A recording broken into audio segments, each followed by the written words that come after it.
Hello and welcome to the channel. Today, I'm going to show you how to view your blocked profiles list in the Threads app on your Android phone. If you've blocked someone or want to manage your blocked users, first, unlock your Android phone and open the Threads app.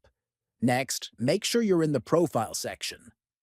You can get there by tapping the profile icon. Then, tap the two horizontal lines located in the top right corner. After that, select Privacy from the menu that appears. Scroll down and tap on Blocked Profiles.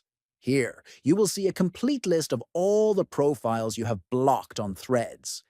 If you want to unblock someone, simply tap Unblock next to their name. Then confirm by selecting Unblock again in the pop-up. Then click OK. That's all it takes to manage your blocked profiles in the Threads app. I hope this tutorial was clear and helpful. Don't forget to subscribe for more useful tips. Thanks for watching, and see you next time.